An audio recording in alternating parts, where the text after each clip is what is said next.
خدا کا خاص ایک انعام ہے یہ اولیاء اللہ۔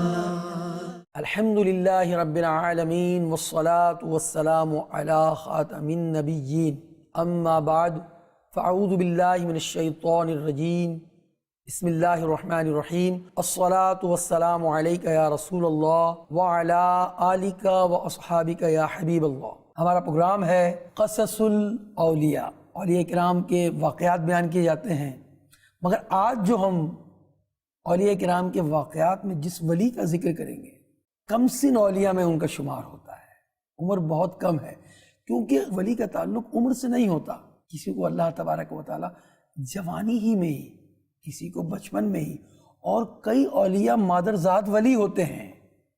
تو آج جس ولی کا ذکر کر رہے ہیں عمر بہت کم ہے، چنانچہ کتاب میں لکھا ہے کہ بصرہ شہر کا ایک شخص جس کا نام ابو عامر، ان کے گھر کی دیوار گر گئی اور وہ اپنی دیوار کی مرمت کے لیے بازار گئے کہ وہاں سے کوئی مزدور لا کر اس سے اپنی دیوار کو درست کروائیں۔ انہوں نے دیکھا کئی مزدور بیٹھے ہوئے ہیں، اس میں ایک نوجوان بیٹھا ہوا ہے، بڑے بھلے معلوم ہوئے۔ ابو عامر ان کے پاس گئے اور جا کر ان سے کہا کہ کیا تم کام کرو گے؟ اس نے جواباً کہا کہ کام کی نوعیت بیان کیجئے۔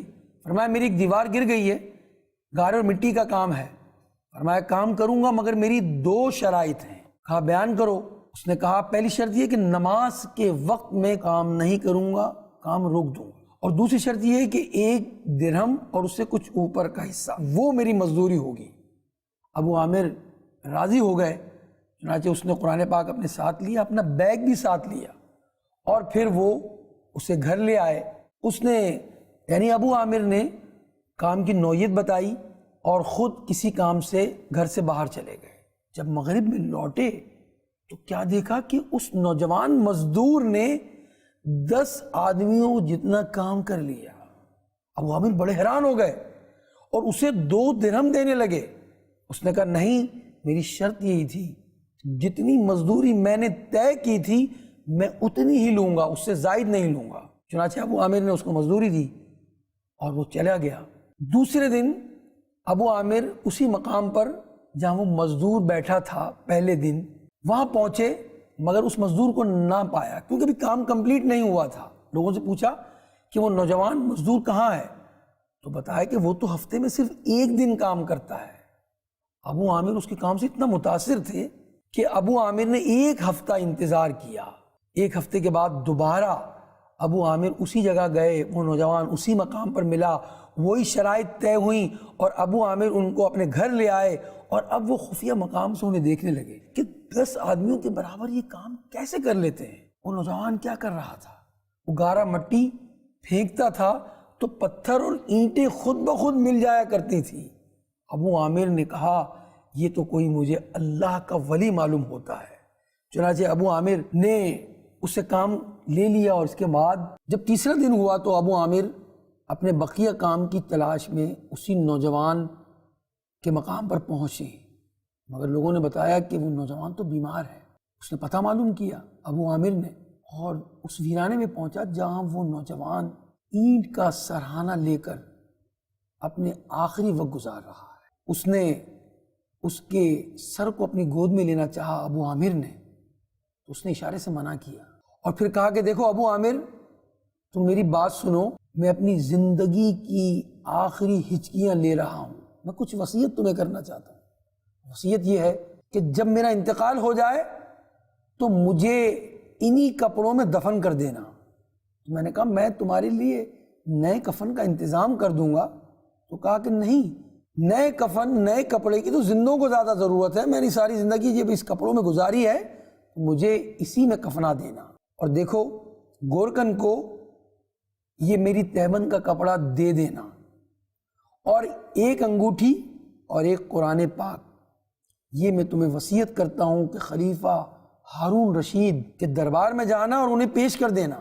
اس کے کچھ دیر بعد اس نوجوان کا انتقال ہو گیا۔ ابو عامر نے وصیت پر عمل کیا، اس کی تدفین کر دی گئی، اور ابو عامر اب وہ انگوٹھی اور قرآن پاک کو لے کر خلیفہ ہارون رشید کے دربار کی طرف جا رہے ہیں۔ تو خلیفہ ہارون رشید اپنے لاؤ لشکر کے ساتھ جا رہے ہیں، ہزار ہزار کے لشکر گزر رہے ہیں، اس میں کہاں ابو عامر کی ملاقات ہو، 1000 کا دستہ گزرا، پھر 1000 کا دستہ گزرا، جب خلیفہ ہارون رشید کے وہ تھوڑا قریب ہوئے تو چیخ چیخ کر وہ پکارنے لگے، مگر اس کی آواز خلیفہ ہارون رشید تک نہیں پہنچ رہی تھی۔ پھر اس نے بہت زور سے آواز لگائی کہ خلیفہ ہارون رشید، آپ کو میں رسول اللہ صلی اللہ علیہ وسلم کی قرابت کا واسطہ دیتا ہوں، میری بات سنیے۔ خلیفہ ہارون رشید نے جب دیکھا کہ ایک نوجوان مجھ سے بات کرنا چاہ رہا ہے، وہ چیخ رہا ہے، اس نے اپنے لشکر کو روک دیا۔ ابو عامر نے وہ قرآن پاک اور انگوٹھی خلیفہ ہارون رشید تک پہنچائی۔ خلیفہ کچھ بات سمجھ گیا اور پھر اپنے وزیر سے کہنے لگا کہ اس کو ہمارے ساتھ کر دو اور خلوت میں اس سے ہماری ملاقات کراؤ۔ چنانچہ ابو عامر ہارون رشید کے محل میں اس لاؤ لشکر کے پیچھے پیچھے چل دیے۔ جب خلیفہ ہارون رشید اپنے کمرے میں گیا تو کہا پردے گراؤ اور ابو عامر کو بلاؤ۔ اب خلوت میں ابو عامر سے خلیفہ ہارون رشید کی ملاقات ہو رہی ہے۔ خلیفہ ہارون رشید نے جب ابو عامر کو بلایا اور ابو عامر سے جب بات کی تو ابو عامر نے بتایا کہ ایک نوجوان جس نے یہ انگوٹھی اور قرآن پاک آپ کو امانت پیش کرنے کے لیے دیا تھا۔ خلیفہ ہارون رشید نے پوچھا کہ وہ نوجوان ابھی کہاں ہے؟ بتایا اس سے تو میں نے مزدوری کروائی تھی، اس کے بعد وہ بیمار ہو گیا تھا اور میں نے اس کی تدفین کر دی ہے۔ خلیفہ ہارون رشید نے کہا کہ کیا تم نے اس سے گارے کا کام لیا تھا اور میری رشتہ داری کا بھی پاس نہیں رکھا؟ ابو عامر نے کہا مجھے نہیں معلوم تھا کہ وہ آپ کا بیٹا تھا۔ خلیفہ ہارون رشید سے معذرت کی ابو عامر نے، اور خلیفہ نے اس کا ہاتھ تھام لیا اور کہا کہ کیا تم نے ان ہاتھوں سے میرے بیٹے کو قبر کے اندر دبا دیا؟ خلیفہ ہارون رشید نے اس کا ہاتھ تھام لیا اور پھوٹ پھوٹ کر خلیفہ ہارون رشید رونے لگے۔ بات یہ تھی، خلیفہ نے بتایا تو میرے بچہ میری صحبت میں رہتا، مگر میری صحبت سے زیادہ یہ نیک لوگوں کی، اولیاء اللہ کی گویا صحبت اس کو اثر کر گئی تھی، اور اس نے گھر سے رخصت لے لی اور میری صحبت کو چھوڑ کر گھر سے وہ چلا گیا اور دنیا سے بے رغبت ہو گیا تھا، گویا اس نے دنیا چھوڑ دی تھی، اور آج مجھے اس کی یہ خبر ملی۔ خلیفہ بہت رویا اپنے اس بچے کی وفات پر۔ اس کے بعد ابو عامر کہتے ہیں کہ میں وہ امانت دے کر خلیفہ کو واپس لوٹ کر اپنے گھر آ گیا اور رات کو اپنے اوراد و وظائف پڑھ کر سویا تو خواب میں کیا دیکھتا ہوں کہ ایک نور کا قبہ ہے جس کے اوپر نورانی ابر چھایا ہوا ہے، اور اس میں سے ایک چادر شق ہوتی ہے، اور اس میں سے وہی مزدور شہزادہ جس کو میں مزدور سمجھ رہا تھا، وہ مزدور نہیں تھا، وہ تو بادشاہ امیر المومنین ہارون رشید کا بیٹا تھا، وہ برآمد ہوا اور کہنے لگا اے ابو عامر، رب تعالیٰ تمہیں جزائے خیر دے، تم نے واقعی میری وصیتوں کو نہایت خوبی سے پورا کیا۔ ابو عامر نے پوچھا صاحبزادے آپ پر کیسی گزری؟ تو جواباً کہا کہ میں اپنے رحیم کریم پروردگار کے قرب میں ہوں اور وہ مجھ سے راضی اور کچھ بھی ناراض نہیں، اللہ مجھ سے راضی ہے، اور اس نے مجھے ایسی ایسی نعمتیں عطا کی ہیں جو کسی آنکھ نے دیکھی نہیں ہیں، نہ کسی کان نے سنی ہیں،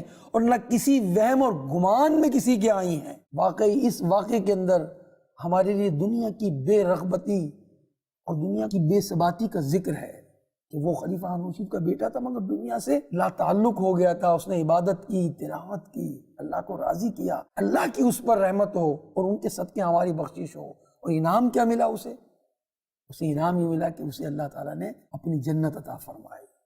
ایک نئے واقعے کے ساتھ پھر قصص الاولیاء میں حاضر ہوں گے، اس وقت تک کے لیے اجازت۔ السلام علیکم ورحمۃ اللہ وبرکاتہ۔